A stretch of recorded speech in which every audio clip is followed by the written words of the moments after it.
Knew somebody back there. They sent us I've been sleeping one. in a bubble. Apparently there was nobody here in Tangier, which I thought was These odd. people For are children. this far apart, no So, one that's how we went there. Yeah, I know. I 100% do not agree. Who's your brother? But public image, like Okay. people Is that are like She trying to mentioned hit him. people up. Right. We're live, everybody should let y'all know. So our last meeting was March 18th. Yeah. Yes. And they would still be in And these are I bet you Lacey was sort of at 6 feet. Yeah, because I remember asking Liz that. You told me when we need to. Tangier Parish, because we took them to the walking clinic. You know, for 2 days we didn't do anything. These things maybe just spring. It was broken. People So really that's how, but he's fine. Okay. Oh, good. The batteries are In the reporter. Alrighty. Right here. Ready when you are. All right. Y'all ready?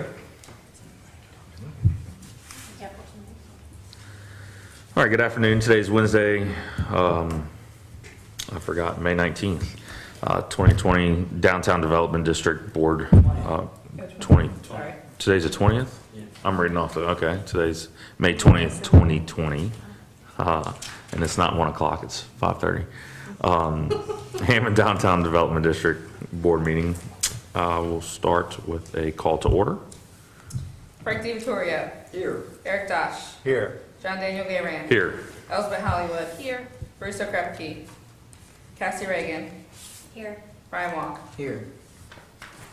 Just. We'll start with old business. First up is the approval of the March financial report. So March and April are gonna be almost the same, except for maybe the general operating line, because we haven't spent any money.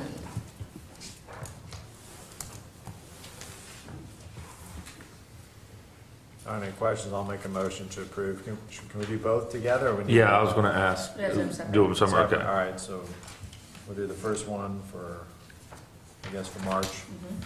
Make that motion. Second. Frank DiVittorio. Yes. Eric Dosh. Yes. John Daniel Garan. Yes. Elizabeth Hollywood. Yes. Bruce O'Krepke. Cassie Reagan. Yes. Brian Walk. Yes. All right, next is the April financial report. And I'll make a motion to approve that. Second. Frank DiVittorio. Yes. Eric Dosh. Yes. John Daniel Garan. Yes. Elizabeth Hollywood. Yes. Bruce O'Krepke. Cassie Reagan. Yes. Brian Walk. Yes. And then third is the approval of the minutes from the March 18th meeting.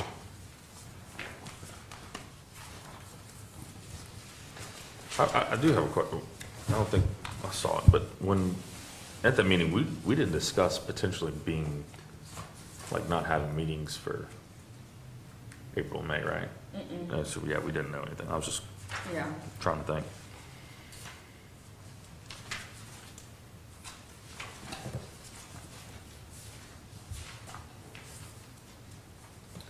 I move we accept the minutes from the March 18, 2020 meeting.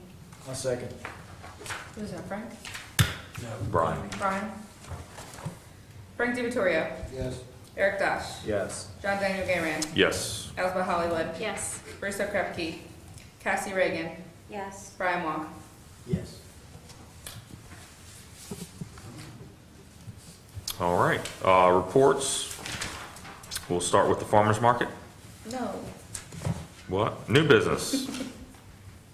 I just look at business and go on. All right, new business, the 2020 event calendar. I'll let you hit it. Yeah, so I guess we had this great calendar planned out with the events committee. They kind of pro'd and conned everything and went through everything in January. But with the stay-at-home order and what could be pending for the rest of the year, I think the board needs to make a decision on what we do, especially for our two big events, Hot August Night and Starry November Night. So it's really what we do with that. I will say that the next line item is the budget, and we did, have had conversations with some of you about this to kind of lead to this, but I did zero out the revenue for events, but did leave a little bit, for us to spend on some smaller events. That doesn't necessarily mean we can't make money from events, but we're not held responsible for making those funds. So, Chelsea, did you figure out when's like the drop dead date, I guess we'd say, for, having to make a decision on Hot August night? March. We should have been planning it in March. I mean, we can scrounge some stuff together, but, it takes a while to plan that one for the steps. And it just depends, like the wine walk, I usually start that very early. Ordering for the wine and the beer, we usually start the graphics really early because advertising takes a long time. Right now, they've already printed things for June and July editions of things like Country Road, Changey Lifestyle, so we've missed a lot of those deadlines. We could get in the August one, but we just need, if we are going to do something for that day, we need to know today because we're behind time for So planning. what about reverting back to its roots, so to speak, the actual wine, not the whole hoopla it's become in recent years, but just the old traditional little wine stroll where it started. Wasn't that what it started at? No, And- it started as an art event. Yeah. But with wine, right? I think kind of morphed into that. I thought the wine thing was always part, I don't know. So I think the only issue Yeah. with that, we could do something like that, but people know Hot August night, and since they're not really having events around the state, very large events, it's gonna attract a lot of people. We usually see around 12,000 people in downtown for it. So if other places aren't having events, it's gonna be more enticed. Even if we do something small, I think the crowds are gonna be larger than we want them to be. There's a following, there's, Yeah. you know. I would be concerned about, not being able to prevent, we might plan it on a smaller scale, but it's not gonna prevent anyone Well, from Yeah. and showing up. at this point, I guess public events are still prohibited? Is that Yes. right? Oh, there was a gun show in Gonzales this past weekend. Was it really? Yeah. You know, but something that's inside, you can limit the number of people. It's, yeah, the capacity. Something that's outside like this, there's no way to limit the number of people, because anybody can drive up and park anywhere and walk into downtown. But that's also, I think, part of what's been, like, the move is get outside because it's not as big of a concern as being. But not get outside in large On gatherings. top of it, with the big groups. You know, you look at all those events, even in October, November, December, that have already been canceled statewide, or I would see us getting backlash. You look at, you know, if it is in August and it's held, what kind of backlash you'd receive potentially leading up to it. Have we gotten any feedback from the city? Has anybody, Lacey or anything, said anything about, or, anything about that? So what I anticipated was that Hot August night would be canceled except for maybe some pop-up events. Maybe we do some things in August that are easy to plan. They don't take months to plan. And I did ask Lacey her opinion on that, and she thought that it would be best to not hold a big public event. I know there's events that, Hammond's used to that will be canceled this year throughout the year. So I don't know that it's in our best for our reputation to be one of the only large events for the year. I mean, legally right now, we can't Right. approve to go ahead with it. Yeah. I mean, even I've seen the fire marshal guidelines for outdoor church. Mm-hmm. Everything has to be 6 feet apart, 6 feet around, everything has to be cleaned. And it's extensive just for a small Mhm. outdoor gathering like that. So I don't know how we would even approach an outdoor event. Well, like even this. if they consider keeping the restrictions on walking into a storefront or a restaurant, Mhm. and if It's it's, gonna you say it's 50% capacity, I mean, then and you have all these people that want to come in, I mean, I just see it, I don't know. And hopefully it's, I mean, is there a way that we can say, come July, we see some sort of positive direction that we could still, Yeah, maybe we can do some pop-up type events. Mr. Johnny had lots of ideas yesterday when we talked on the radio about it, but maybe that weekend, like for the certain weekends in August, we plan different things. Like this week, we're gonna highlight restaurants. Go to the restaurants this week in place of Hot August Night. This week is shopping. All of the shops have this going on in place of Hot August Night, so we can highlight different categories of people maybe for the month of August, so that way the whole month is spread out, and you know, maybe something like that, maybe something. But I think it's not smart to do everything on one day or one weekend just because of the I crowd. think it's still too uncertain. to Yeah. know. What's the week? It's usually the end of August or middle? What's the So week? last, 28th, August 28th. So it's really almost September. So. And it's not, I don't know, I mean, I don't think that we need to vote on what we're doing right now because it's so uncertain, but I just think that it'd be good that the board agrees we're not doing it as large scale as we would, but there is possibility to do some sort of small thing. I think we just have to wait until and we're in phase 1 right now. We'll know if we can go to phase 2 June the 10th. Mhm. Is that right? But I Yeah. don't think that we can make a set in stone decision. We can make some Right. throw out some tentative Yeah. ideas or some things maybe we can look into, but I don't think we can make a decision on anything that's more than 20 people. Yeah, what's our date of the next meeting? the third Wednesday of the month. June. So hopefully by then Yeah. Yeah, We- I think Well, June, no, I thought June that June 5th is when this. Yeah, I think it- expires, so we'll have something the last, Right. we should have something the last week of May. Yeah, it should be June 5th. That's a Friday, or at least phase 2 would start. Well, Tentatively. this phase is scheduled, the current information ends on June 5th. Yeah. It's supposed to review that, we're supposed to know a few days prior to that what's happening after June 5th. And then maybe that point they'll even mention what Yeah. to expect for Yeah. phase 3.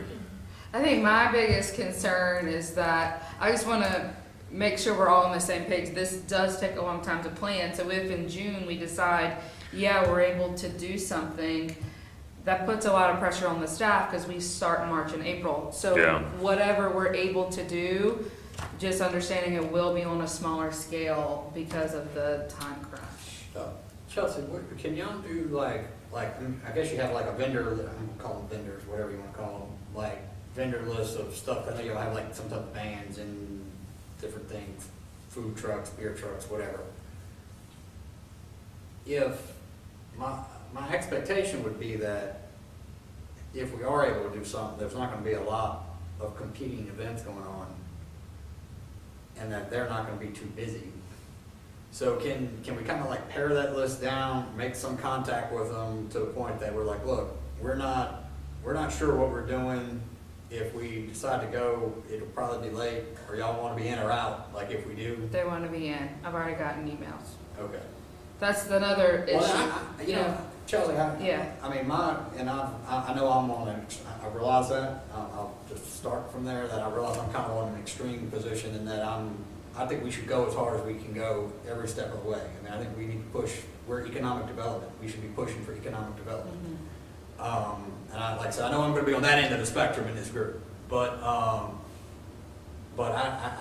think we should be prepared as, again, don't print media, don't do whatever, but I mean, I think we ought to have a contingency plan ready to stand up as soon as possible, assuming that we progress out of it without, now if someone wants a deposit, no, you're not getting it. If someone wants if they got a prior commitment, we understand. But I think we ought to have kind of like the pop-up ready to go as hard as we can, assuming we're able to legally.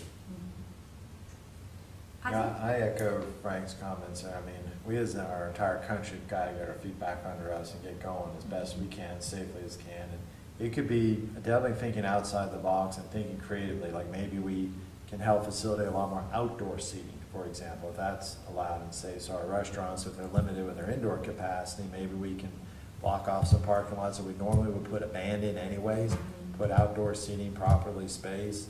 Maybe people feel more comfortable coming to it, then that'll help our local businesses more.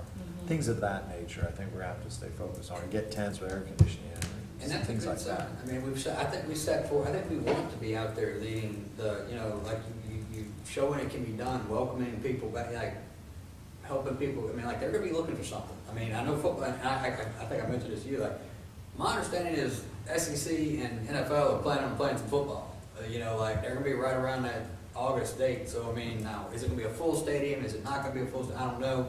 But again, a stadium is still different than literally the public streets in area here. I mean, so I think we, I don't think we should be risking money with the uncertainty of whether we're gonna be able to do it. But I think we ought to have a plan to go pretty good, assuming it's. What's the big festival in Lafayette?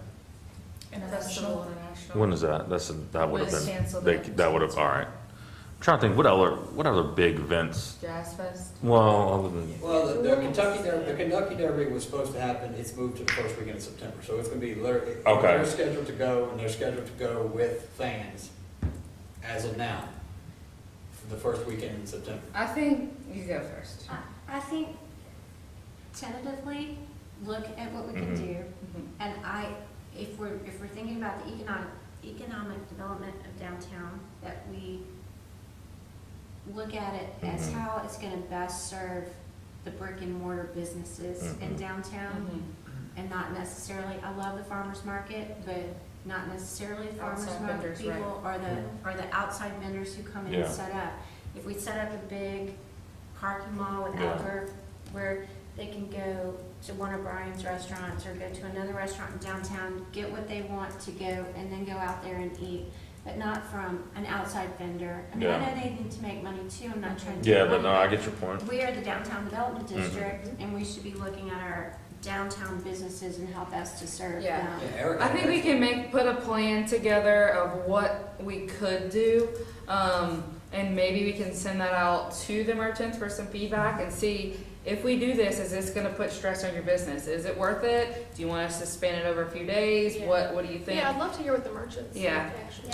And I Would think want. we have to keep in mind too that we are doing a really good job in Hammond. So whenever we do have events downtown, whatever we think the attendance is, it's always ×3. Like for our trick or treat event, we thought maybe we'd get 100 or 200 kids for our first one. There were thousands of people there. So we just have to keep that in mind when we plan things, because whatever we plan, people will come, and people will come in huge crowds. So we just have to make sure we're, figure out, will there be consequences to that? Is that something we want to do? Is it good for the businesses? So we can make a plan. We might come up with something completely different. Right. My mom's from this tiny little town in Arkansas that has the town square.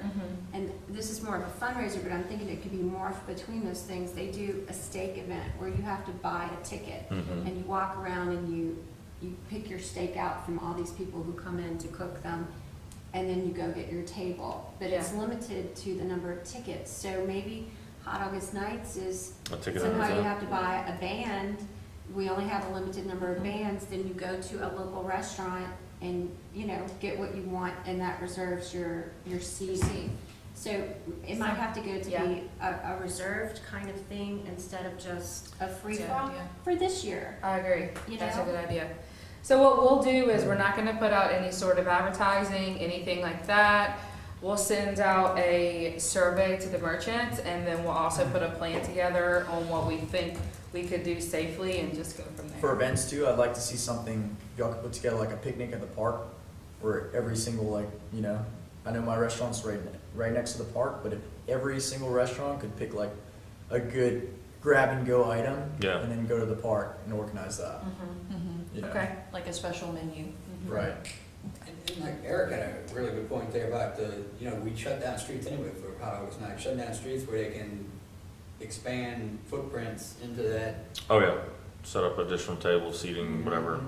Yeah, we can work on that. Brian will deliver your 113 meal In my straight, golf cart. straight to, Or my Chinese. straight bicycle. to just Cypress Street. Yeah. But you know, on that topic, that was one of the things we made sure to do is we'd walk downtown, go to one of our downtown restaurants, then we'd go picnic in the park, me and my family. And there's only like 4 benches there in Yeah. Gate Square. Maybe we'd get a couple of dozen or whatever. But then for your wait staff, if they were allowed to do table service, then they can actually make tips and stuff as opposed to Yeah. just grab Yeah. and go. Yeah, we can figure some things out. We just have to be more inventive with the events, with whatever we do, Should we try to do a events committee meeting, probably. just, let's June. send, I mean, June, let's do beginning of June, that'll work. We Yeah. should be able to get everybody. Anything on the, online? Nope. Okay. All right, I guess we don't need to make any kind of motion for the calendar, right? Nope. All right, next up, the approval of the 2020-2021 budget.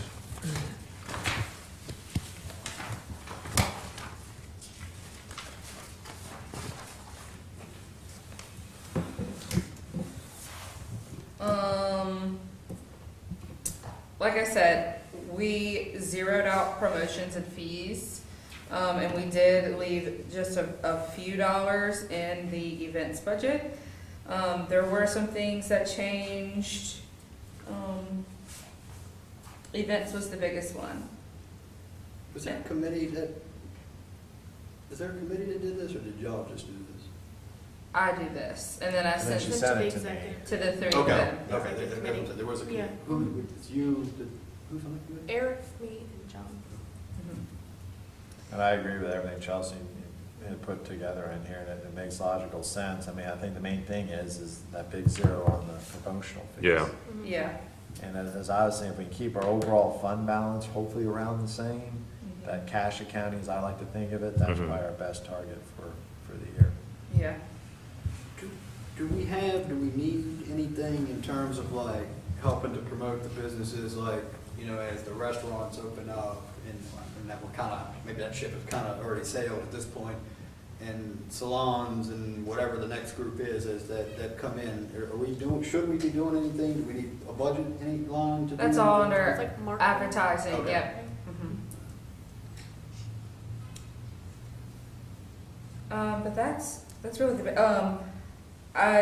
one of the bigger changes is the landscaping budget, you know, we kinda had to make up for some of this loss of promotional fees somewhere, but last year we had big projects for landscaping through downtown, we don't have plans for that this year, so, landscaping and lighting both lost some funds. But other than that, it's, Chelsea, did we finish the lights, or city, or whoever, the lights that go along railroad to wherever they're going?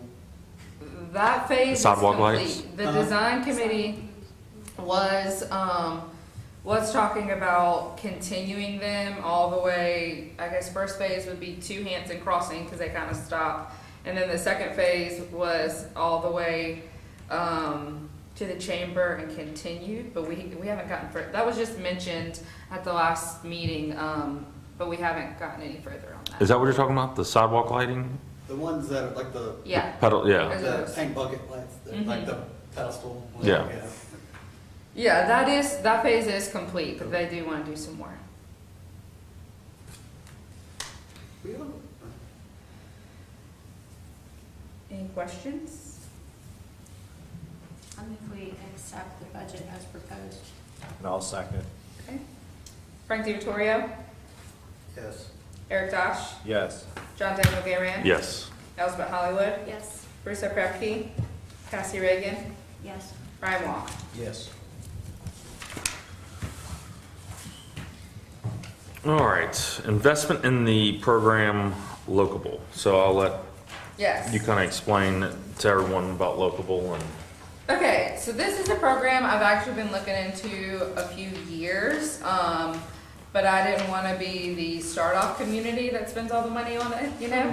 So I've done a lot of research. I reached out to several other communities that use it to get feedback.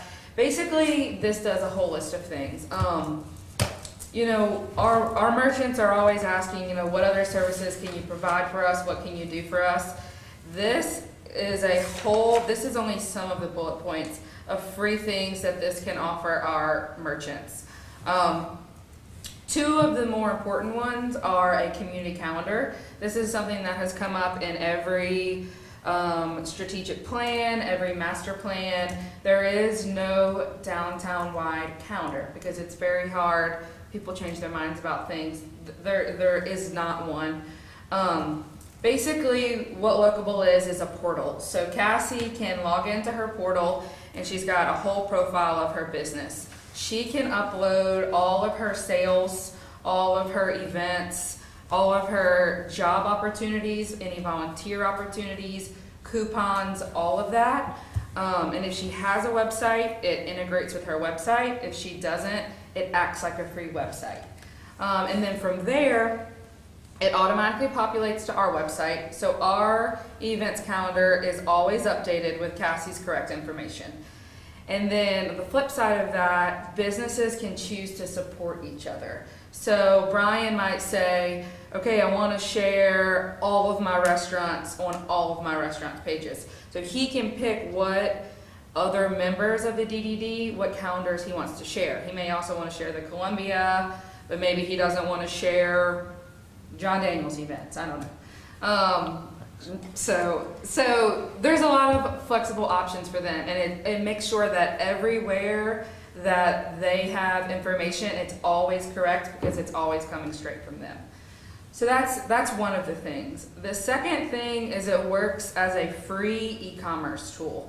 So a lot of the boutiques have big pages of e-commerce and they're working on things like that, but places like restaurants are not going to pay for Shopify and some of these other tools in order to sell gift cards. So what it is, it's completely free for them. It's their own online store that either integrates with their website or this portal acts as their website. And they can put gift cards, whatever special products they want to highlight. Boutiques can use it too, but it just depends if they want to use both or just the one that they currently have. And then on our website, it gives you the ability to say, okay, I want to search through all of the downtown e-shops, and then you can check it out in one cart. So someone can do a downtown gift basket and just visit the DDD website. That's just a few of the things. They've got free blog templates. It teaches you. They have free marketing for businesses where it shows you easy things to do that we can send out, and it has free classes. They also do in-person workshops where they fly around the country and they'll come teach our business owners things. So I think that it's just, and everyone in the district can use it. There's no limit on how many businesses you can have on it. Who is there any cities or towns like nearby that have it that we can? No one in Louisiana has it right now. Ray is looking into doing some state partnerships for it, and using some of the services on a state level, but I think we'll be reimbursed if he does do some of those things. It's a lot of the northwestern half. A lot of places in California use it, but we see it all over the Main Street pages, National Main Street. Do we know in terms of like, how easy is it? This is one of the things I've always worried about stuff like this, is that what happens if, we put the data in and then we decide to change horses or they go away or whatever? Is it like, can you get it back? Like, is it like you have to start, like if you ever want to change, you've got to like start over, and that's kind of you can export. You can export your data. Yeah. CSV. They what? Like a CSV, like you could just take basically one website and copy and paste it to a whole other, which it will give us also a brand new DDD website, which we desperately need. Yeah. So Could we get a group of varied business people together and make a phone call to a community or two, a conference call to a community or two that's using it, so we can find out how user-friendly it is for the restaurants, for the Yeah. retail businesses, for whoever else is using it, just if we could, or if they could give us, Yeah. here's a list of, 3 retail people who are using it, here's some restaurants who are using it, and Brian can make some phone calls, I can make some phone calls, Amanda can make some, Yeah. some different people could make phone calls just to see, are they really using it and how user-friendly it is? Because by the time you spend the time on your own website and on your own stuff, how much more time is it to go do this? Yeah. Because if it's So this time, is- we're probably not gonna do it. Right, so they'll redo our website themselves. So they'll take our current website and they will flip it into their server, and then from there, we can update it how we I'm want. talking about as business For- owners yeah. trying to use it. I mean, So they have 2 things. I did make some calls yesterday. I called El Rio Main Street in Texas. I called a few in Wyoming. I talked to this girl in Wyoming named Susan for like 20 minutes. A couple in California I called yesterday, and I did get good responses, but I can maybe ask for things in writing for them too. But they also have a YouTube video where it walks you through exactly how to do it, and it shows the ease, but I can absolutely get some references. I know we joined a boutique website at one point. Yeah. And it ended up not being a good experience. Right. Even though I did talk to some other boutique owners, they just had so many changes once Amazon went into the same kind of thing. Yeah. But I would like to talk to some more people who are using it and find out, what kind of time and, if, just what it entails. You want to Yeah. send a couple locations to everyone Sure. that way we can see them and.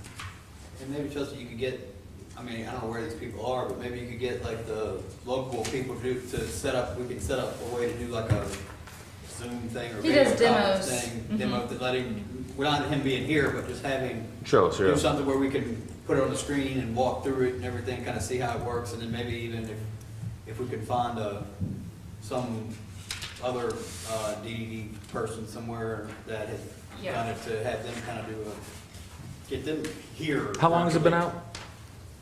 A few years. I don't know. Okay. I don't know. But I think the reason I started looking at this is, number one, I always get questions about the community calendar. Those are hard to do. But number 2, our website is really, really hard to keep up. And if we ever want to change the way it looks, we have to pay 5 cents to do that. So all we're able to do is just change information, change fonts, maybe do some color blocks, that's about it.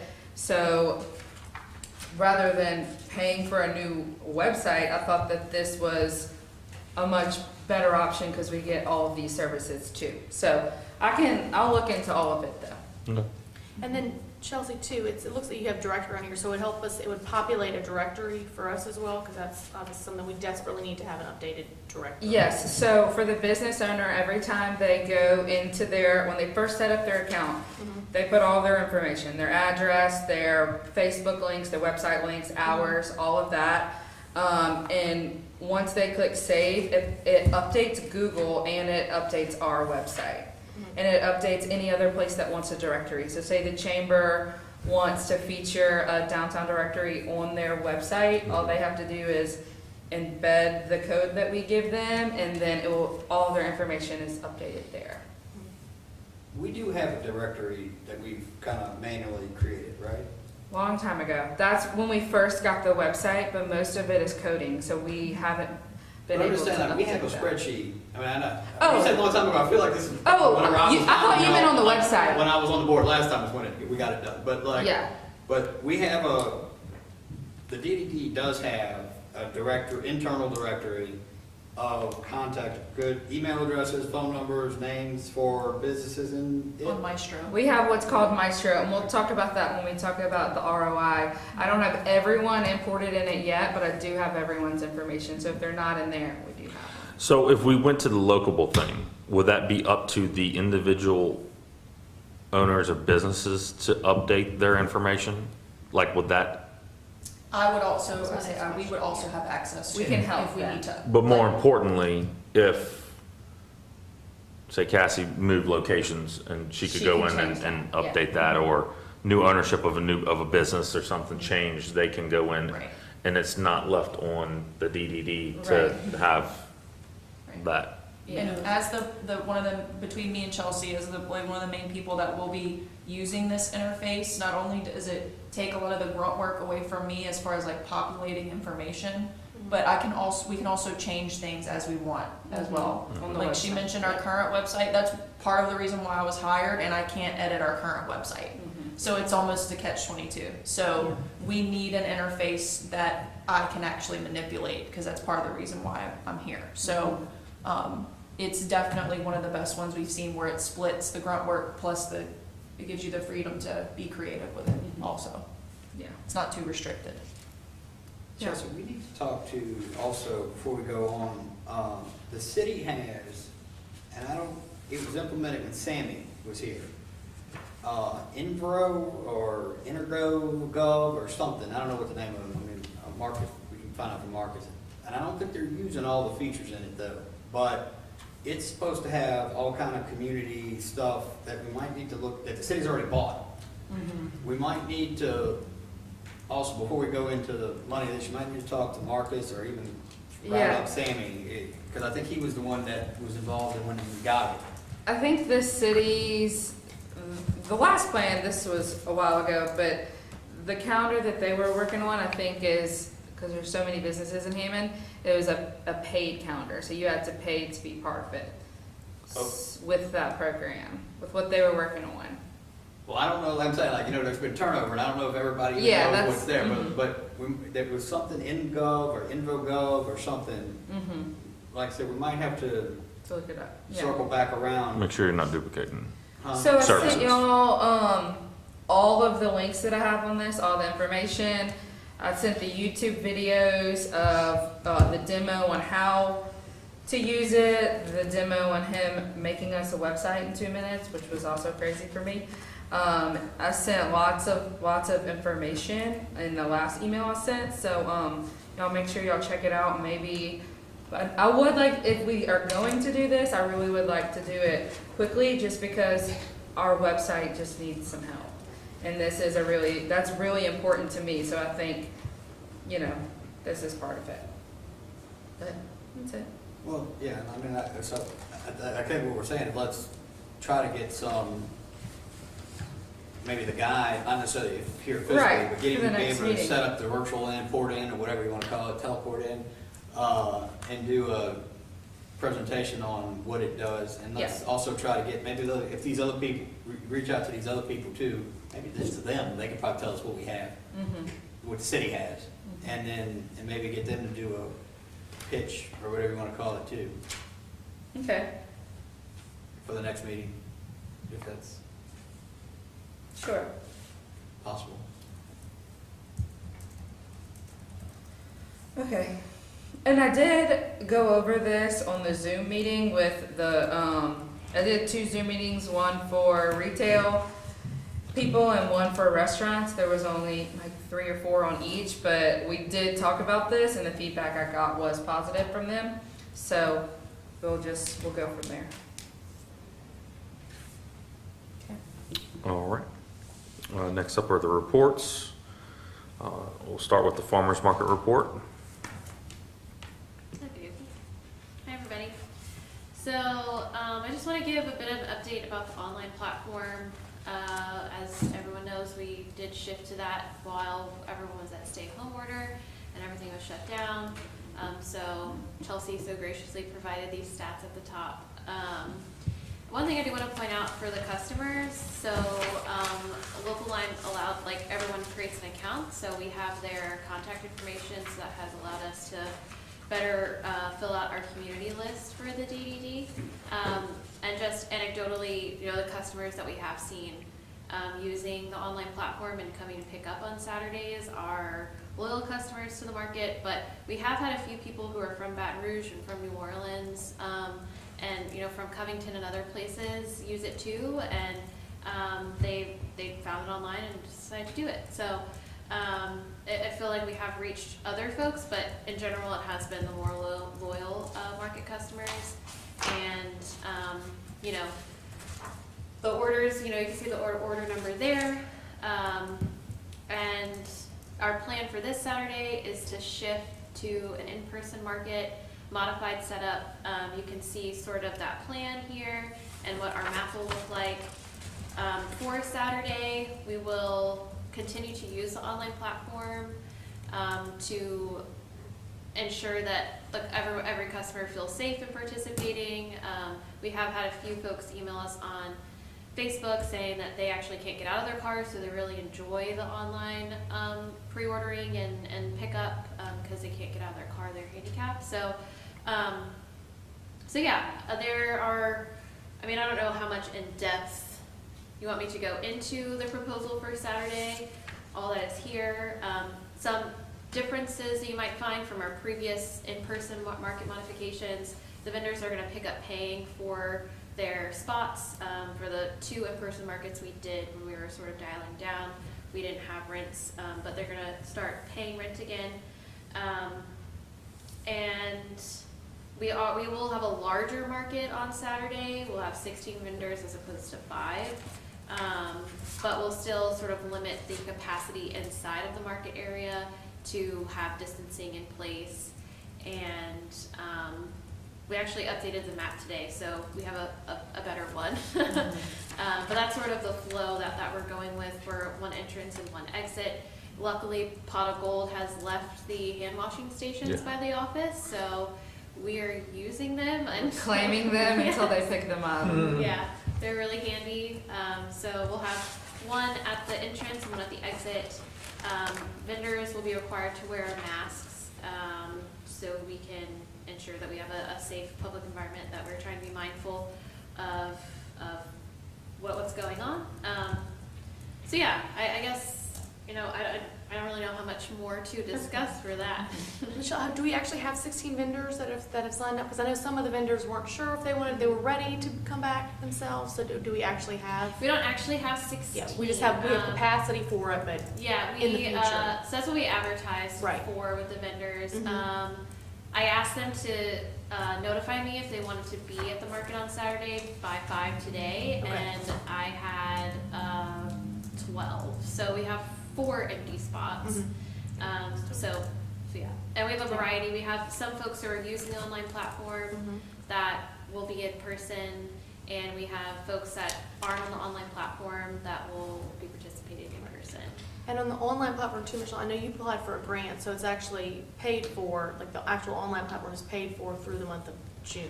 Yeah, so the whole process with doing the farmers market online, I was like, that's gonna be a cost that we're gonna have to incur.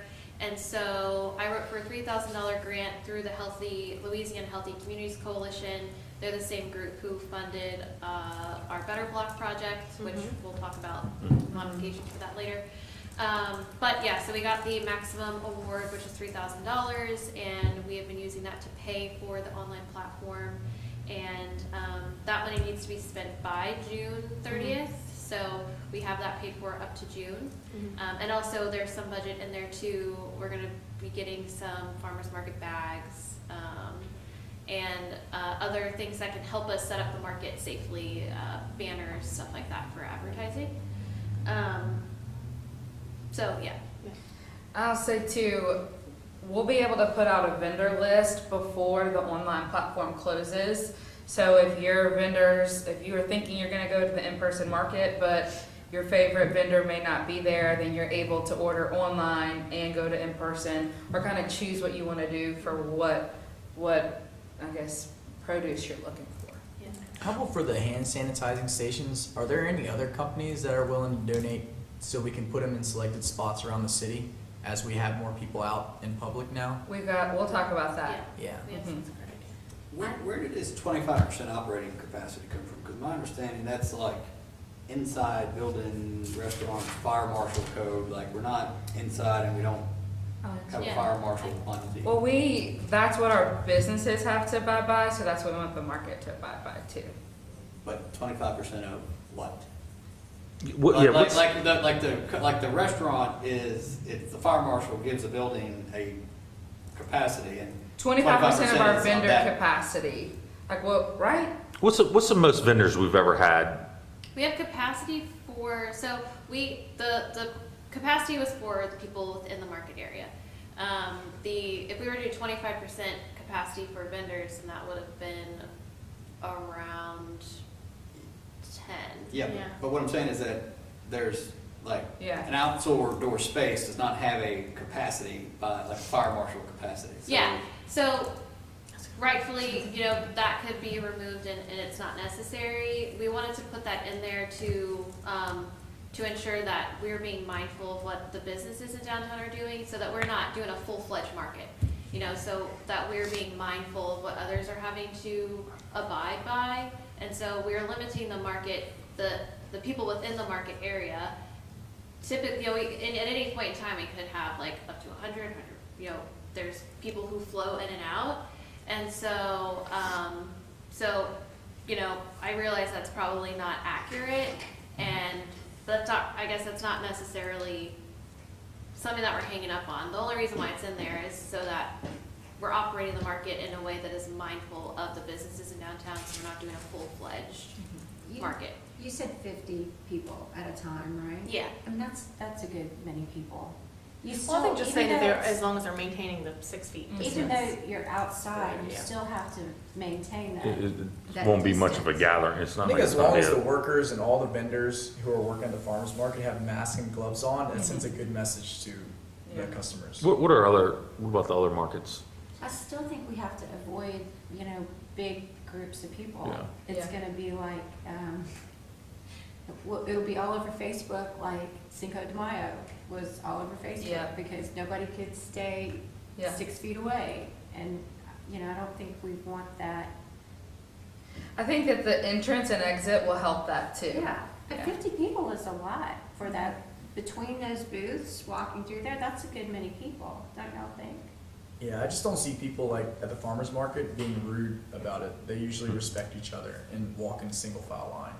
They Yeah. go there. And it's Yeah. good. I think the entrance exit thing is the important Yeah. thing. You're maintaining the Mhm. 6 feet and there's an entrance, a clear entrance and exit, so you're not just kind of. So you're not bumping into people Exactly, every time. right, You right, Head-on exactly. collisions every Right, second. exactly. To answer John Daniel's question, I attend it is weekly, a weekly farmers market call that CLEDA, the Central Louisiana Economic Development Agency, puts on for farmers market managers throughout the state. And so it's sort of an opportunity for market managers to talk about what other people are doing throughout the state, and smaller markets in our area. So the Vita Market, they operate on Sunday, so they had a bit more time to prepare for an in-person. So they started their in-person market last Sunday.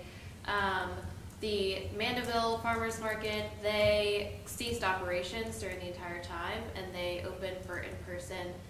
They're open for in-person too, but most of them are doing a modified setup for more essential goods, like for farmers, grocery items, and they'll have limited space for artisan vendors. And so we've done that here too, prioritizing our meat and egg producers and our farmers. And we do have some jewelry vendors and artisans participating on Saturday because we have space for them. So like I said, we put it out as a first come, first serve for those artisans.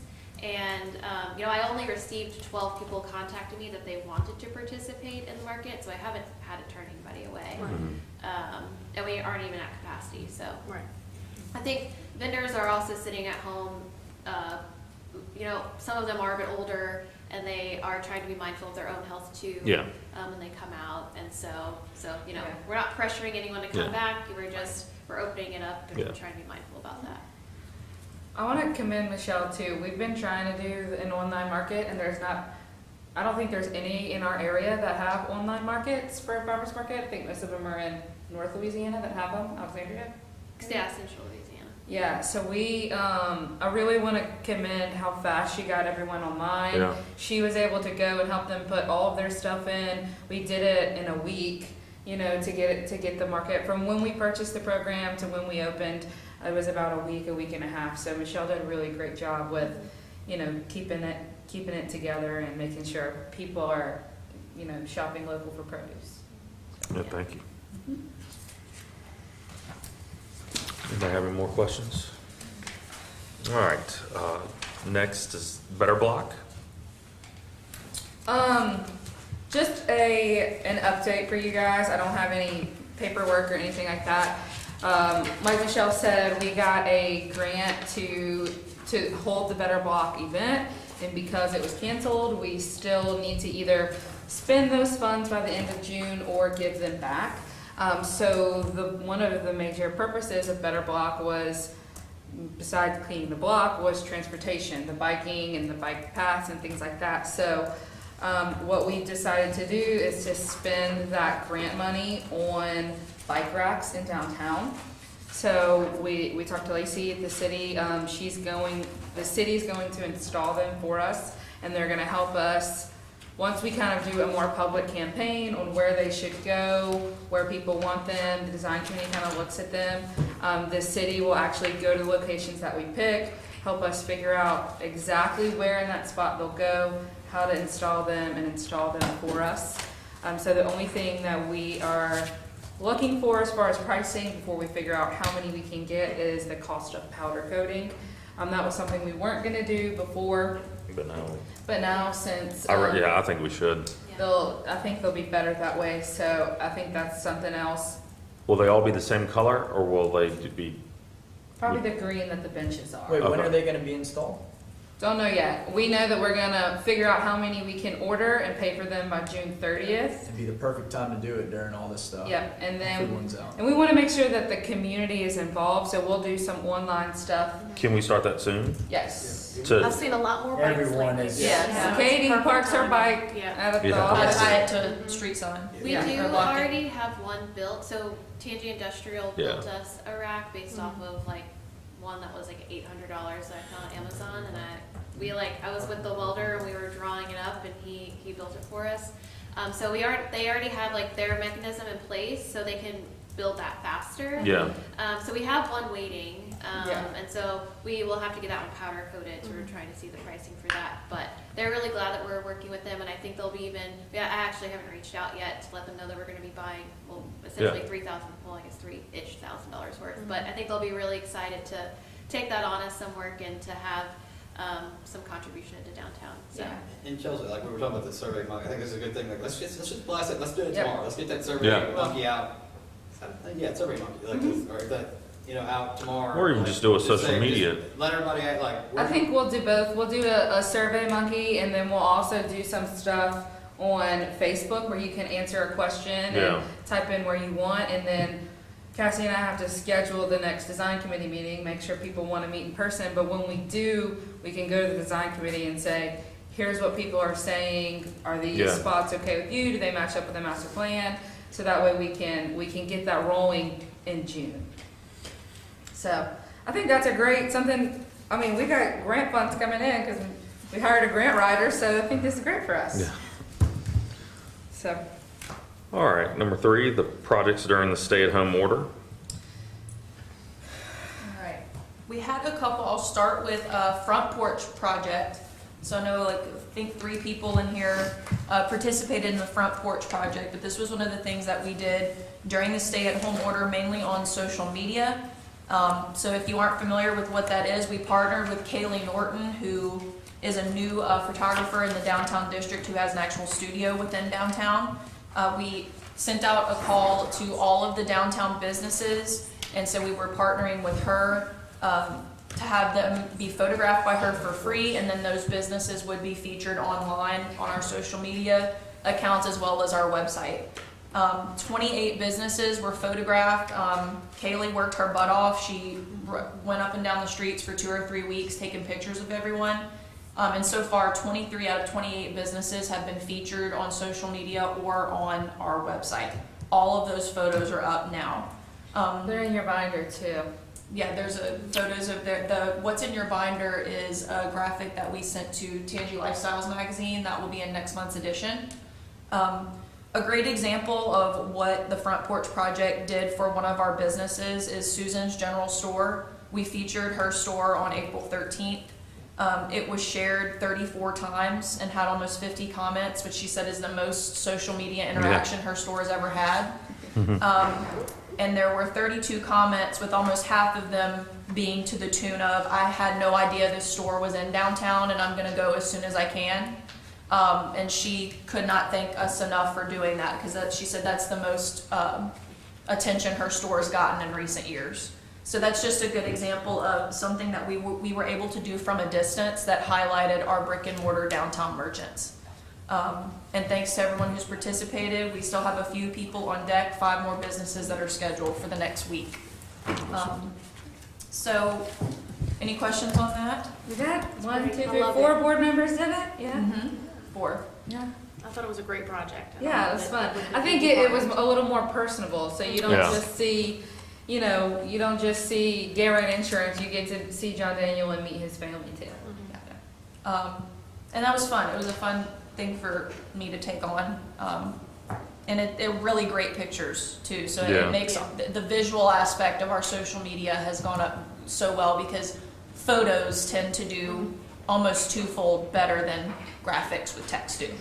And then going on to the Quarantunes, which was another project that That we was took good. on during the stay-at-home order. We kind of sat down and said, okay, we have helped out our brick and mortar businesses, we've helped out farmers market. What group of people are we not helping out? And that was the local musicians, because they are no longer able to go out and do gigs in person.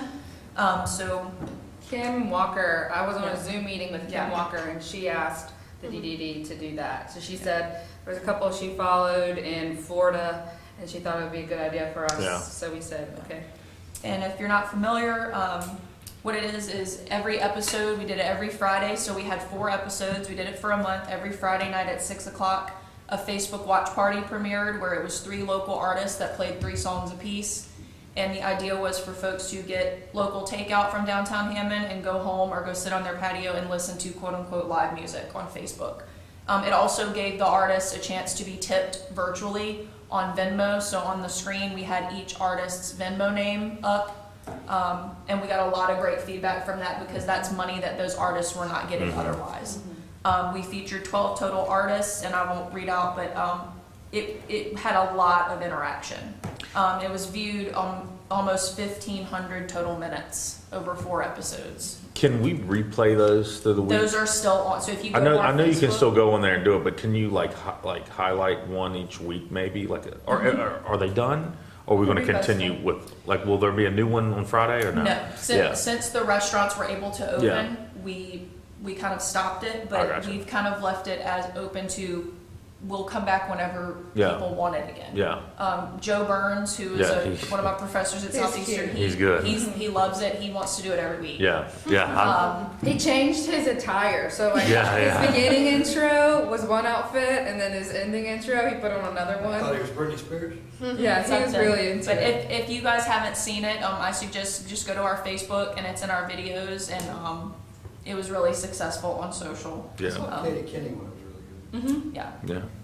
She did a Tiger King Tiger King song. cover. Did, okay, did that actually cost us anything though? Nope. Okay. Because how it worked was the musicians filmed themselves on their iPhone, and I said you have 15 minutes to play 3 songs, and they took a video of it. They sent it to me through Google Drive. I downloaded it and made it into one long video and posted it to So Facebook. you were the one that did the video work. Mhm. Correct. It was So good. it cost I was us wondering- no money. I was wondering who did it. It was good. I was. Thank you. That's why you guys brought me here. Mm-hmm. But it was a lot of fun, and I feel like we're able to reach a bunch of different groups while being socially distant. And So- I spent a lot of money on tipping because it felt like I had to. So. Yeah. But can we still, Yeah. you can, okay. Yeah. Yes. So all of the artists' Venmo names are on the video. Yeah. Yeah, you had them in the screen. They were like watermarked or something into the screen, weren't they? Yes. Yeah. Like the Venmo thing. See, I didn't notice that. Maybe, They popped up maybe at because I was different looking at my times. phone Yeah. and, Yeah. You were just in tune with the music. yeah, oh yeah. Can we keep building on what you guys were doing? Absolutely. I taught, you and I Mhm. kind of went back and forth. Ponchatoula Downtown Revitalization. Mhm. Somebody told me about it yesterday, and I went through and looked at it and actually talked to Faith Allen. Mm-hmm. She's the one person, downtown revitalization person over She's there. the Chelsea. Yeah. I helped train And- her. Yeah, she had nothing but compliments for you especially and for all of you. But she went through and she used Canva and she did a frame, and she went to every downtown business in Ponchatoula that has social media. So they had to have social media. She sent them a Facebook message, I guess, and kind of told them what she was gonna do, but she went and she took like a picture off their Facebook, got their information on when they're open now, if they have online opportunities, if they're still doing curbside. There are a lot of people who still don't wanna come out Yeah. and shop and do that, and so they still want to know that you'll deliver to them or do curbside or whatever. So she put that information together, and she did it for literally every business. We have that up. We put the version up. We have a restaurant guide and a merchant guide for COVID-19. And you've been updating But it. we'll do it But individual. that's just a guide. Yeah. This is an individual Yeah. Right. post You can do that. for each business. So you didn't have to go get information, Yeah. you didn't have to go take a photograph, you didn't have to, she actually just went in their Facebook page or their Instagram, Right. got their information, put it together and posted it. Yeah, And that's no problem. she said she did an hour for however many days from 9 a.m. until 6 p.m. So, you know, she put up, what is that, 8 a day for however many days it took to get them all done. That way, everybody gets it. Right. So what we do for Hot August night, that will work, after we talked this morning, I was thinking about this.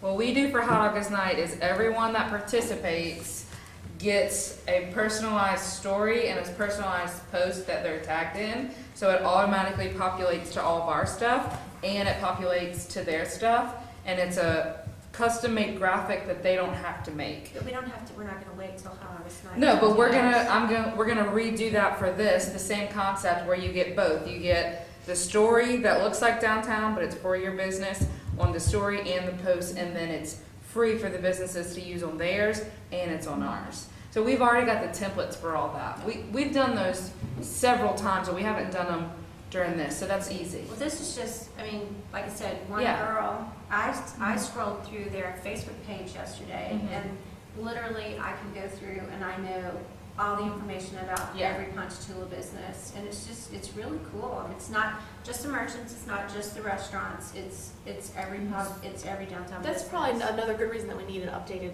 directory, just because I know we Yeah. have like, what, 300 businesses Yeah. in Yeah. DDD? It's a lot. So, I mean, that's a much bigger undertaking. I know the Ponchatoula, but it certainly would be, fantastic if we could do that. We'll Some work- yeah, individual that's- touch to each. And that's probably Yeah. something, I mean, I'll take it for this, like, we could be sharing a lot more merchants downtown, but I wanted to feature all of the businesses that did the front porch project first, because I didn't want to feature a business that did not participate over one that did. Yeah.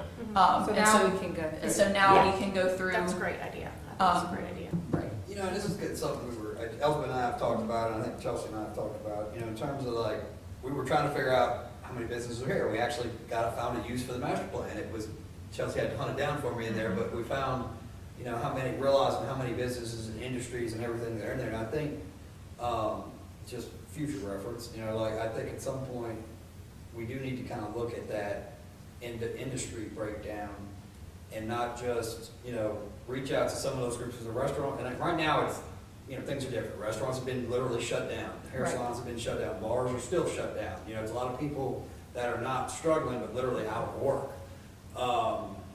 Not just struggling, but literally out of work. So the priority there is clear, but for now. But I do think we need to, in the front porch thing, we had a thing, you participated in it, that bumped you up on the list, or whatever you want to call it. But I do think we kind of need to kind of start looking like, okay, well, here's this industry. Have we ever done anything Right. with that industry? Have we ever done anything with this industry? And like, not to kind of knock a bunch of tool here, but, You're 300 loud. some businesses in the DDD, if you didn't want it, like, you can't do if you do one a day, that's more than a year, and if you do 10 of them a day, then they all get Then lost in people the would clutter. stop following. So that's Right, how you the lost it. stories So- work really well for Hammond, because you can I mean, we do both. We put them in. Now, and we do out. advertise any business on our Instagram story. We advertise all of them, So because they'll- those go away in 24 hours. So we can do 300 something businesses on our story featuring so many a day. Right. It's exactly what we do for Hot August with the bands, the vendors, the live music. And they get both. They get a Facebook post and a story. So we, even though we're larger than a lot of main streets, we're still able to customize for all of the businesses. Yeah, stories And are we'll good, do that. because you Yeah. can't always post, or Facebook can shut you away as well. Like they'll Yes. shut the DDD page away too. If Yeah. You keep posting. If you As post well. too much, Yeah. It's crazy, like the analytics on all that stuff. And the direction that we took with this was based off of, my suggestions and based off of my experience in social media. Actual photography does 10 times better than graphics with text. And so that's where we developed the Front Porch Project campaign. And but I do understand we needed a directory and things like that, which we started, but now I think it's time to move on to the next phase of that and say, okay, now everyone's open. yeah. So how can they serve you through this time? So that's So definitely let me where. just ask a question. Mhm. If somebody goes to the DDD page and they want to know if Susan's General Store is open, is there a way for them to find that? It's on our shop and play guide, which we update every week. We've updated since this stay-at-home order, and that's pinned to all of our pages. So like if you go to our Instagram, that's pinned on our highlight for COVID resources. And I update it every Monday where Susan might change her hours. I know I've texted Brian a couple times, like, any changes to Courtyard Cafe for this week, and those are changed. So all that is there. It's just in one document as a quick reference guide rather than each place gets And their it- own post. And it is easy to find and pull up, because Yeah. in the beginning, something shut down, or some restaurant, I think, stopped doing something altogether, and I was like, and I was like, wait, what happened? And I went, that's how I found out, or I went to confirm that it wasn't. Yeah. And we list the ones that, like, Kate Street's a great Yeah. example. For a long time, Kate Street didn't do takeout. They were completely closed, like Kieran was. And so it's not just not on the list, it's like Kate Street is closed. Yeah. Kieran is closed, and it's more of a quick reference rather than each place gets their own feature. But we can do both, so that way y'all can use them as business owners too. So. I'm just, I Yeah. mean, I was impressed. I scrolled through, it obviously didn't get shut down because I went to their Yeah. page and I literally could go through and see everything. Yeah. And I thought that was really neat. And I appreciate what you did with the Front Porch Project, Yeah. but we had this conversation. Yeah. I didn't even know, was I supposed to post a photo? Was I supposed to go see it somewhere? So as far as I know, Ruby Front Porch Project never got posted anywhere. Not yet. I think she was waiting on your answers, Just wait on but information. I was just gonna give you some information. Cassie, greatest business owner ever, and just fill it in for you. No, I mean, but I didn't understand it Yeah. at all, and I was I've been crazy busy trying to learn 100 million new things. Right. That's what this whole quarantine thing has done, is it's taught us all that we have to go way outside of our bounds. So, Yeah. when I didn't understand, Yeah. that's on me too. But I had no idea exactly, and I even told you at the farmer's market, I don't know what you're asking me to do. Right. And then I just dropped it when we started trying Yeah. to get back open. Yeah, we're gonna work on some new stuff for some new campaigns for social media too. So we'll be on the lookout for that. I just thought it was really cool, and going back to what Frank said, if there's segments that we've left out, we haven't paid Yeah. attention to, Right. being able to go get their information, pull it together, and then go to them and say, I'm gonna post this, are you good with it? Mm-hmm. And then they didn't have to, because everybody's like Busy. crazy busy right now, Right. and to have to stop what you're doing and go do something Right. tedious, it just, you don't have time for it, it's not on your priority list. I just think I think people would appreciate it. And, I told Chelsea this morning, that one of my first things on my agenda when I got this job was to physically go to each business and introduce myself. And then a stay-at-home order happened, and I could only go meet. I had only met 10 people in Yeah. person. So once I'm able to go say, hey, I'm Katie, I can do this for you, then, so that is in the plan, to take that work away from everyone, because that's a part of why I'm here. So that's on the list as well, when I can actually go see people in person. But Okay. Shelley? Shelley. Was that? Snaps. Oh, so, SNAP benefits, supplemental nutrition assistance program. Elizabeth, I completely forgot to mention this to the Farmers Market Committee. But, I have started the process of looking into getting, food stamps, SNAP, food stamps, it's all the same thing. Looking into getting the food stamp machine for the farmers market. As a part of COVID response, there's this company that USDA contracts with called MarketLink, and they essentially have free equipment available. Typically, the startup cost for a farmer's market getting food stamps at their market is the equipment. And so this MarketLink site and group of people were able to get it for free, we're eligible for it. So there's like a whole process of application, but I am slowly taking stabs at that so that we can get SNAP benefits at the farmer's market. I know it's been on the radar for the farmer's market for a while, for a few reasons. One, that's more people who can shop at the farmer's market, it's more people who are coming downtown. And generally all around, it's another stream of money that we can utilize and get people access to healthier food downtown, especially since we don't have a grocery store. So I think it's good all around, and if we can get it for free, all the better. So that is on the radar for the growth and development of the farmers market. And I will touch back whenever I have more updates about that. I mentioned that I did some Zoom meetings during the stay-at-home order. Brian and Rose were on one, and one of their concerns were, one of Rose's concerns were about the masks. Like, are we not? I actually had Kristen call me from Rock Bottom. Yeah, rustic, what was it? Pedigo Furniture now. Today too, and if employees are responsible for wearing masks, why are we not wearing masks? Why are we? Some businesses are, and some businesses aren't. So Rose had the idea, and we talked about today with Kristen too. Maybe we need to push that.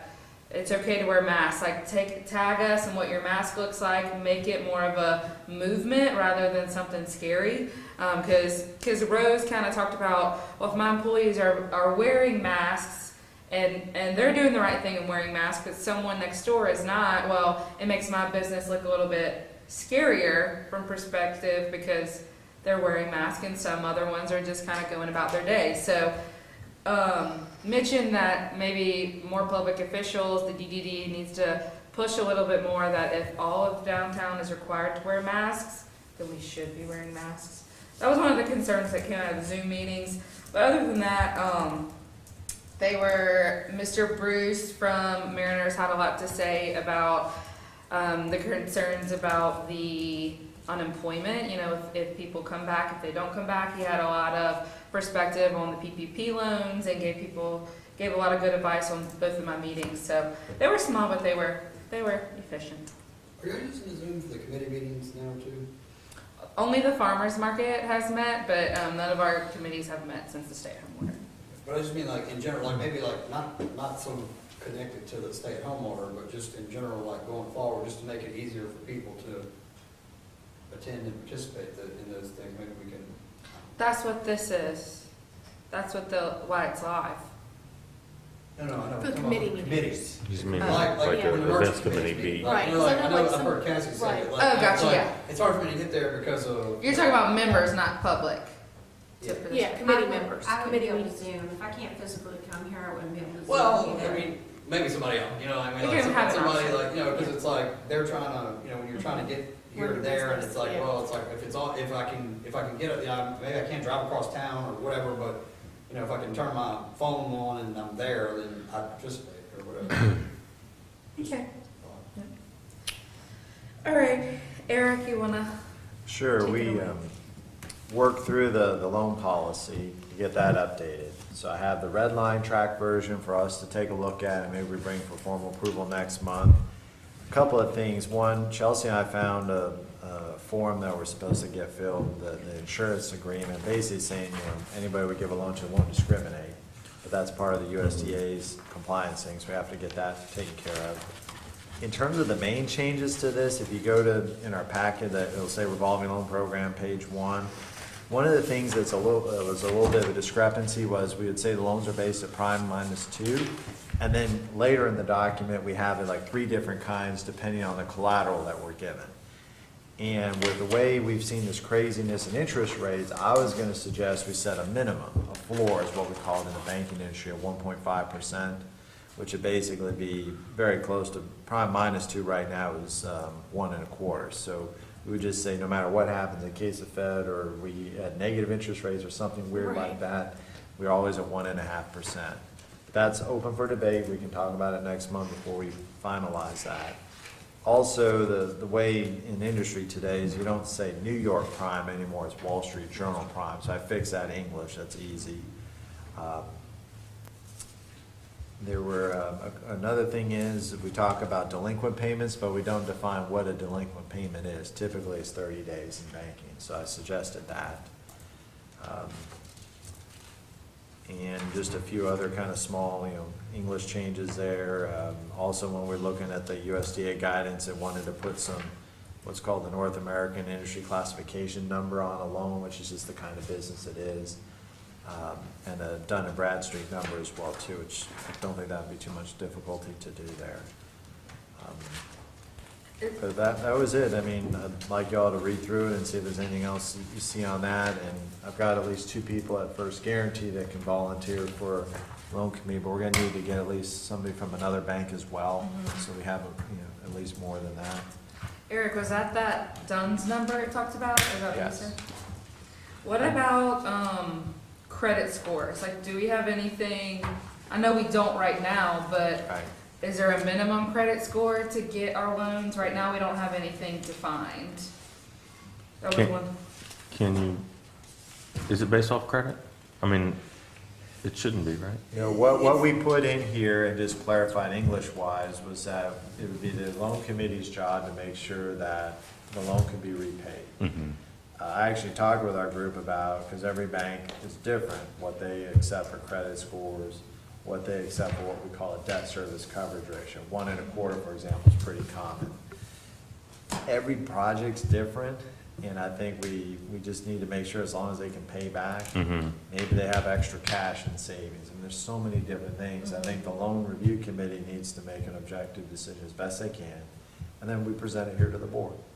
So do you think that that's something we need to put in here, like, credit scores and debt to ratio income are based on per project or something like that?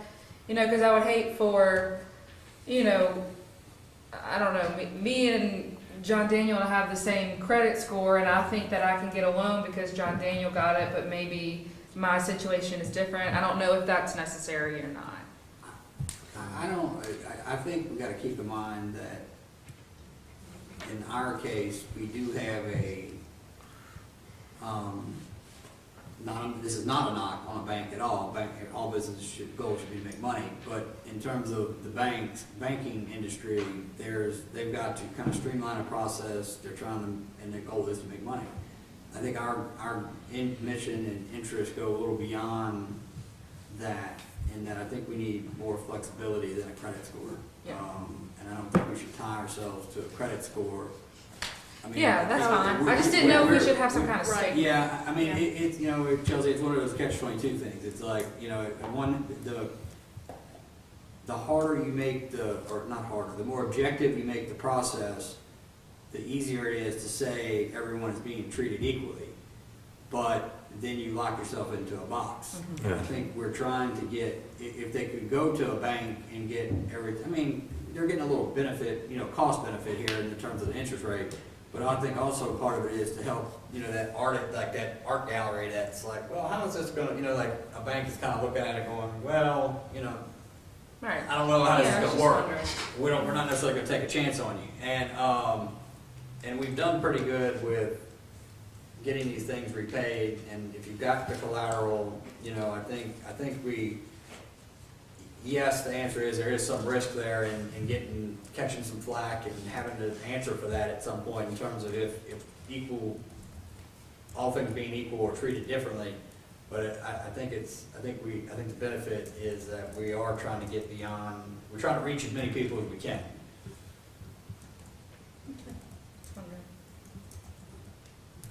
I agree. I think that's well put. So, you know, if you're all right, we can bring it to approval next month. If you see any changes, we'll get it fixed. Okay. All right. Updated employee manual and procedure handbook. That's great. Yeah, I just want to, we have what committee would that go to? Don't we have a committee? That would be then advisory committee. The what? Advisory Advisory. committee. Executive committee? Or? Executive. Yeah. And who's on that? 1, 2, 3. Yeah. Okay.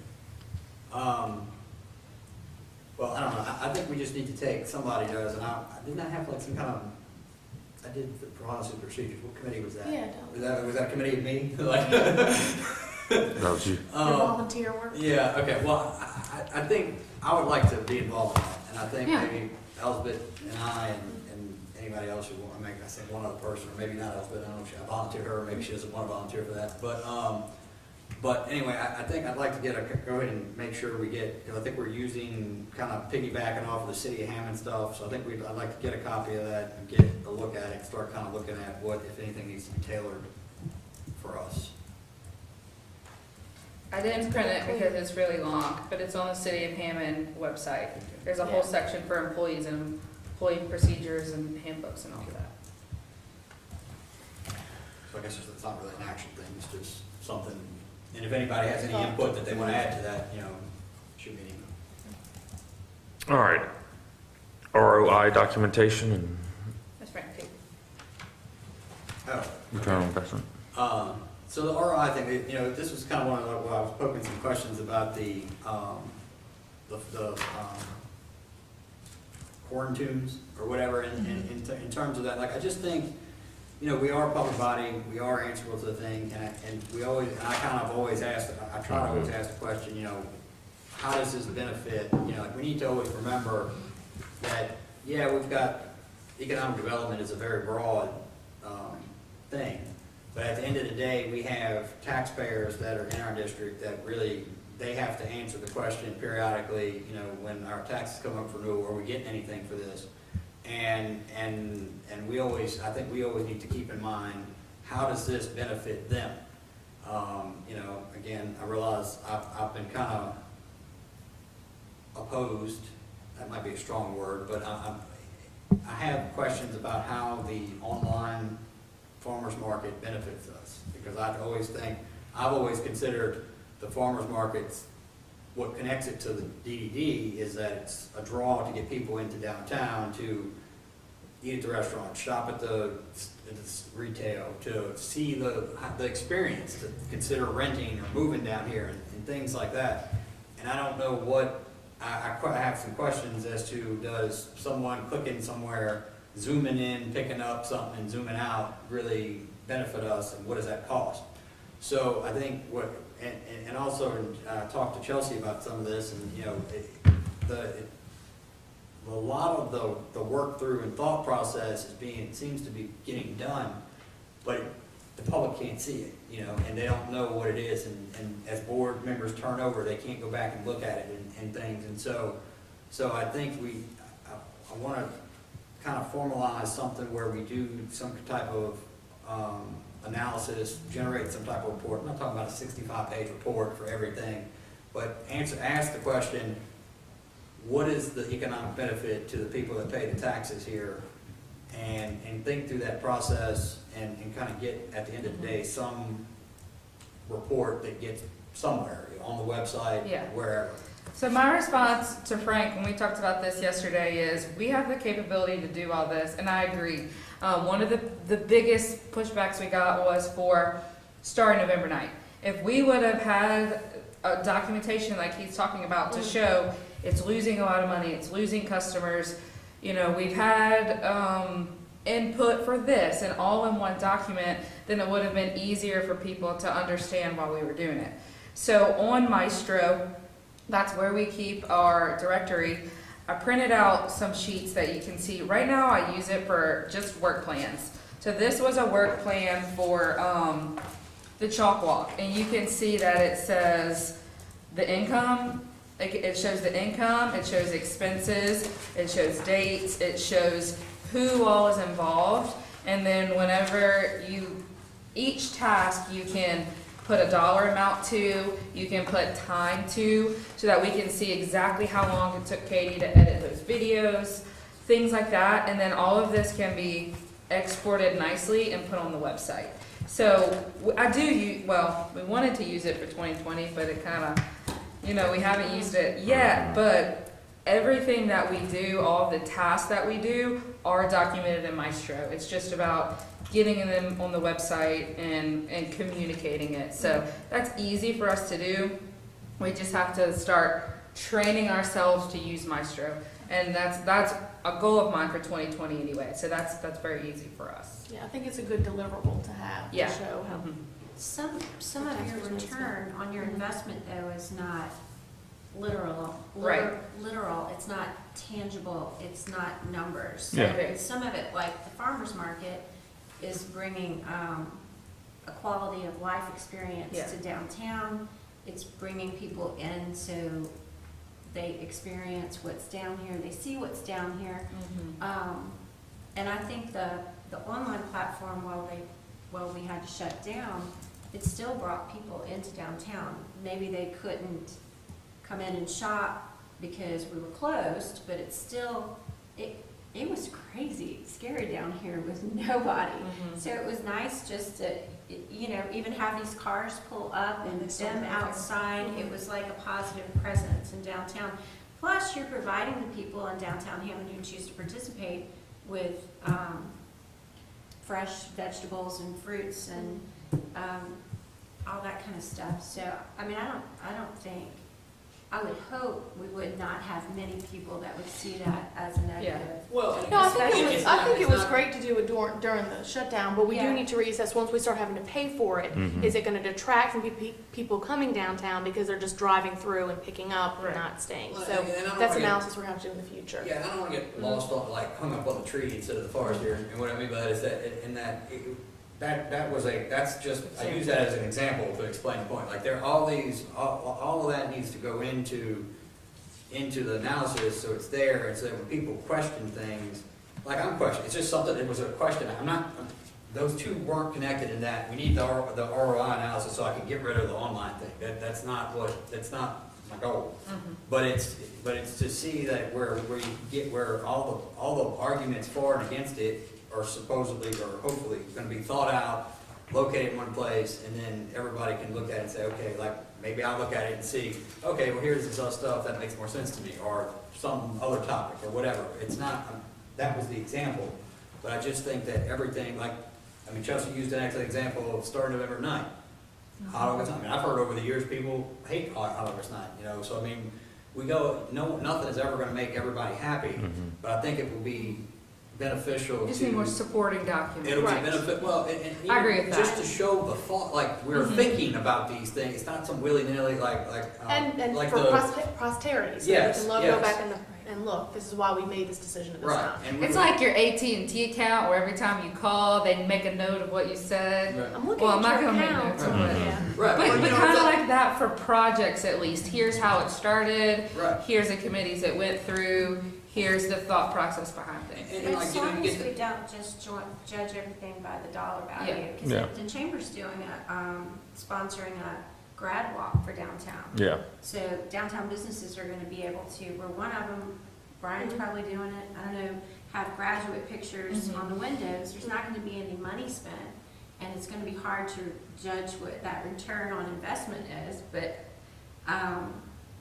people coming downtown Yeah. to walk through downtown and It- see a picture of their It might graduate. get new visitors just to Yeah. walk Like I and said, sit. like I said, Yeah. even the people coming in and just see, like I said, I mean, like, they're not, it may not contribute $1 when they come in to do whatever they're here doing, but if you have a good experience and look around and they're not really, haven't been down there a lot, then like I said, maybe when they're looking for somewhere to move, they end up moving down there. Mhm. It is not a hard, nowhere in what I'm talking about has a criteria that says, like, going back to like the credit score thing, it's like, if it doesn't make if it's not profitable, doesn't make a 10% return, we cut everything out. Yeah. I mean, that's not the Yeah, criteria. yeah, I But- agree. It's just important that the public knows we didn't just decide to put Right.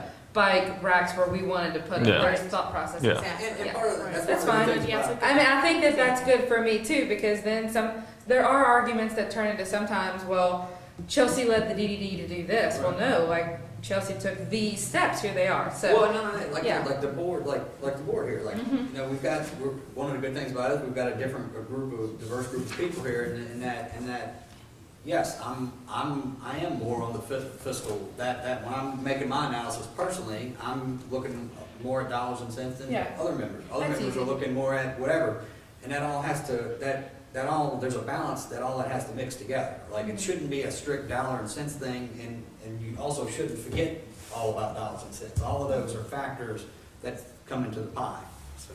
Yeah. Let me do my director's report. Off of what Cassie said, the Graduates Walk of Fame, we are partnering us, the Chamber, the Rotary, and the school system, all are partners on it. We did the logos for it, you'll see them around town. I think the first post was today. The chamber wrote all of the letters that were sent to the parents and the businesses, and they've contacted some of the businesses. And then the Rotary has sent everything to all the principals and the parents. So we offered to print some of the photos, and then once we get too many, we're gonna pawn them off on the chamber or whoever We've else. gotten quite a few. Yeah, so What's the date of this again? so 9th through the, the 18th through the 29th is when they will be Yes. collected of this month. And then y'all are welcome to volunteer if y'all want to help us post them in the windows, June 1st and 2nd. And then the walk will take place June 3rd through 19th. How big are these pictures? 8x10s. We printed them on And what's the times they're gonna be walking? whenever you Well, want. Just The whenever. purpose is you Oh, come so downtown. it's Highlight 'em for a week. It's not like blocking the road? No. No. Oh, okay. Purpose is you come They're just in the downtown. windows of the business. You find your photos, the businesses can kind of participate, put stuff in the windows too, and then you stay downtown, you go eat, you go shop, you post it on Facebook so people see you're downtown, all of that good stuff. Can those business owners choose whose pictures they may want to put up by chance? Or is it just- No, but if you have a request, like you want your daughter or something in your window, yeah, but not really, I like, think we I don't discussed want it. breaking it up by age Yeah. group. I got Like you. the Eighth graders. start here, Yeah. and then it goes to high Yeah. school. And I We got can, we can try to We Yeah. wouldn't tell Sounds anyone like a no, dumb I don't think. graduation. Yeah. Put a picture. So, but yeah, it's gonna be really good. We've got a lot of good feedback on it so far. We went on the radio, it was in the newspaper. We have lots of people calling, lots of people on the Facebook. We also extended it to other cities in the parish Okay. and said, well, we have graduates from all over the parish doing the Hammond one, but we also sent it to the Amy Chamber of Commerce and sent it to Ponchatoula and said, hey, this is good for the parish if you want to do it. Yeah. Here's what we did. So, Awesome. Are we doing a radio thing? what you mean? Like, do you go on the radio regularly, or? You don't listen to the I haven't radio? right now, but Frank, yeah. listen to the radio, our local radio station. Yeah. We really focus our radio interviews from July to December because that's when we pull in the most tourism for here. But right now it's kind of all over the Y'all did place. it yet? Did you do it today or yesterday? Yes, sir. Yesterday. And then we did a few like call-ins Yeah. during stay-at-home. Mhm. Yeah. Listen. Graduates, the Greater Hammond Restaurant Association. Yes. Mention it real fast. So, on a Facebook page, I saw that there's this group forming, the Greater Hammond Bar and Restaurant Association. I shared it with Katie and Chelsea, and they met yesterday at 6 p.m. at Cape Street Pub. And Dane Smith, is that his name? Dan Lambert? Lambert, that's his name. Yeah. Dane Smith is completely different person. He, started this group out of frustration for, bars not being open right now in phase 1. And so, I went as to see sort of what the conversation was and to see how the DDD could support. And you know, they're frustrated right now that they're not able to be open, and most of them are understanding that, well, they're at least hoping that on June 5th, when the governor makes announcements for hopefully phase 2, that they'll be included and operating in some capacity in that. They seemed really sort of disorganized in their efforts, and so, you know, one thing that I mentioned to them is that the Louisiana Economic Development, they head up the Resilient Louisiana Commission, which is tasked with reopening efforts for many sectors, and they have a Restaurant Entertainment's Task Force. And, you know, if they're citing many concerns. One was that they weren't open. Another was that they're having a hard time securing sanitation supplies, protective equipment for their employees when they do reopen. So not only are they frustrated with not being open, but they really couldn't open safely. And so one thing that I recommended to them was to sort of, you know, put all their efforts to a body who can help make the decision, so they can inform that decision making.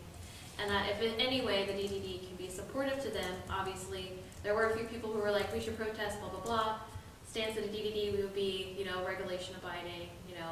Yeah, fighting with the ATC is probably not a good idea. Yeah, That's not so, you know, it's like you can simply make some recommendations to this body, and that might be a good way to organize your efforts since they're kind of all over the place. And so I don't really know what's going to come out of that. You know, I left the door open that the DDD is more than willing to help what they need. I don't know if you want me to talk about the thing that I... Oh, well. Okay. Yeah. So next on my director's report, we got an email today from Louisiana Main Street. This is in the back flap. The state, the Cultural Development Office and the Main Street Office have pulled together a pool of funds that they are giving called the Community Support Grant. And basically what we have to do is we fill out a survey by Tuesday and explaining, it'll be about $1,000 to $1,500 that we are awarded, and we can use it however we feel necessary to help either our organization or business owners for the COVID crisis. I say our organization because there's a lot of main streets that are nonprofit, so they're gonna help. They're gonna keep their main street open. But for us, we kind of brainstormed today, like what is something that is all of the business owners can use. It's not something geared specifically for restaurants, specifically for retail. What could we do with this with 300 and something businesses? What can we do? So we kind of thought that gathering cleaning supplies is very hard for businesses right now. What's the name of the place? Smith's Supply. They are in Roseland. And Smitty's. Yeah. So our thought with the funds is we were gonna see what spray cleaning supplies, hand sanitizer that we could collect with this funds, and maybe the DDD can match some funds if there's an overwhelming amount of that. And just like the chamber did with their masks, we can make that available to everyone in the DDD. If you're having a hard time getting cleaning supplies or hand sanitizers, the DDD can give it out for free for a grant for that. And I think that's something, you know, insurance companies can use that, hair salons, restaurants, retail. I think that's something that we can easily do with that grant money for them. I didn't know if y'all's thoughts on that. This came up today, so we just discussed it. So if there's any other I like the ideas. dispensers where Yeah. you can just not touch anything and it just goes in your hand. So that's maybe something we can look at Everywhere. Have them too. located. Yeah. All over downtown. That's kind of Yeah. cool because then it's not like a handful of businesses get it and others And don't. nobody does. No, I think on like street corner, I mean, I think Right. that, Just very good selected spots Yeah. right around Okay. downtown. Okay. Great.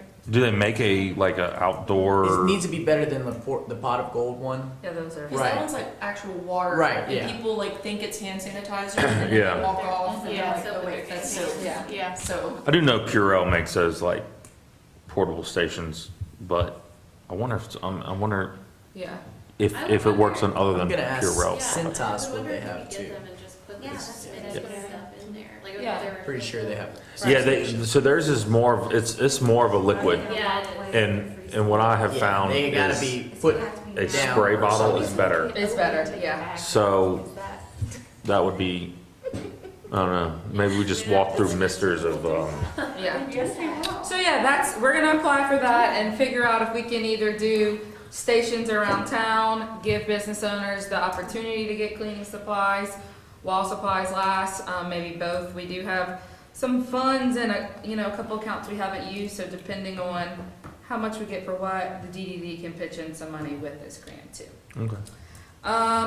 Last two things, and then we'll go, sorry, we didn't have a meeting last month, so it's a little Yeah. longer. Or the month I before. did talk to Frank today too about some things with New Orleans. I kind of want to change a little bit of how we do things. Normally we kind of focus our efforts in Tangipahoa Parish, but with New Orleans not having events, with a lot of people kind of looking for things to do, the state's going to launch a staycation plan. Very big this year, a lot bigger than last year's. They have a lot of money allocated towards it, and I want to make sure that Hammond is not only doing what's for free from the state, but we're concentrating even more efforts in New Orleans, because while a lot of people are going to be looking for things to do, it's very easy to come over the causeway or wherever. For a weekend to get here, so rather than having our billboards for Hot August Night and things like that, I've talked to Lamar about putting those billboards in New Orleans and saying, weekend getaway, staycation, even in Slidell and things like that. So I'm going to be focusing less on the events, even though we still may have them, and more on pulling those staycation people here. And I've been thinking about doing a digital tourism guide to send out. So I know, like, for my honeymoon, we're going to Natchez, Mississippi, and it's like just a little weekend trip. People can easily do that in Hammond, scroll through what they can do. So Maybe get like a package, like you buy and then you get like something at the salon and then something at Right. a restaurant. guide to the hotel. yeah, and that's kind of what they're doing too. So we want to that's why our website's really important, where you can say, visit here for the weekend, and maybe you can purchase a spa thing or a retail thing or things like that. So I'm really trying to get that done through June. So as people start looking for things to do, especially in the fall, that they're considering Hammond among other Louisiana cities. We have more and more people, more and more people from St. Tammany That's Yeah. good. coming I've into noticed that. Hammond. And we even had a couple who came in, brought their friends from California, and said they wish they had seen Hammond before they bought their house in St. Tammany. So I don't think it's a bad idea To target that area too. target that. Plus, I don't know if y'all know how many people come from Mississippi to Hammond Yep. to get their hair done, to shop, to take care of all their stuff. I have more Mississippi customers than any other. I have more Mississippi awesome. customers than I do Hammond customers. Really. So I think looking towards the north as well as towards the south Yeah. and That's a the good east idea. is That's a really important. good idea. And even I see Just more need a people from hotel. Denham Springs than I did, with the flood. Oh, They just don't they, have as many places to shop and eat as they used to. A lot of those businesses haven't come back yet. So a lot of people from Denham are coming over to us too. I mean, I've had 2 or 3 groups of ladies that come from Denham. They meet at a local, they try to pick a different restaurant every time, and then they come shop. Yeah. There are also a lot of people that get off the train too Yeah, and take weekend trips from north and south. we So do have a lot of people coming. we have on the train. a lot of options. So I'm really concentrating on that. I've always wanted to concentrate on that, but this is the perfect kicking time. it. Maybe like a little package, like something where we put it on our website, like literally where it's got like, dinner, like maybe, I don't know, what, Well, that's- if we can get- Beach Bell stay. Yeah, if with- Locable is good for us, then that's easy. You can put all of that and they check out at once. But I mean, like, Yeah, put it together, like, Yeah. generate it like as a package, Mhm. like we do it, yeah, or something like that. yeah. like that, yeah.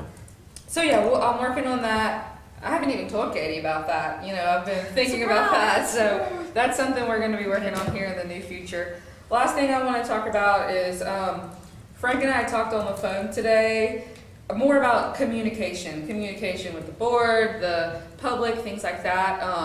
One of the things I'm going to start doing, like not this meeting, because this was a long meeting, but very quickly, during shorter meetings in my director's report, is kind of explaining more of the services that we have. You know, me and Brian talked, he was trying to apply for a facade grant, and he knows what it is, but not like fully what it is. And I think that's the case for a lot of board members about a lot of the services we offer. So as part of my director's reports, I'll do a quick 2 or 3 minutes every meeting about here's something that you probably know but not really know that we're offering to people, just to keep everybody more informed. Chelsea, even do it at the office on a little video thing, and we can play it here, and then that way you can put it on the thing, so not only we hear it, but. Perfect, Katie's good at videos. We talked about at the meeting We in did. January, doing Right. YouTube videos or For something. the public, posting too. them, Yeah. Educational type Yeah. things. But Yeah. yeah, that way we make the board sit here and watch them, but, Yeah. so we get it too. Yeah, yeah, so we'll do that every meeting, and yeah, I remember we had dates set out throughout 2020 for, 2020's been a challenge. so yeah, Dumpster I don't even know why I bought a planner for 2020. I know. Well, I appreciate y'all paying attention through a long meeting. I think it was overdue, but we have been working really hard during the stay-at-home order, even though it's been hard to work from home. We've been doing a lot, and I'm excited to be back in the office and to keep pushing downtown in different ways this year. So I appreciate y'all staying and supporting us and being here tonight. So anything else? No? Go team! Yeah. Yes. Yeah, we need a hotel. I know. And then that hotel could really do. Oh, ribs and green.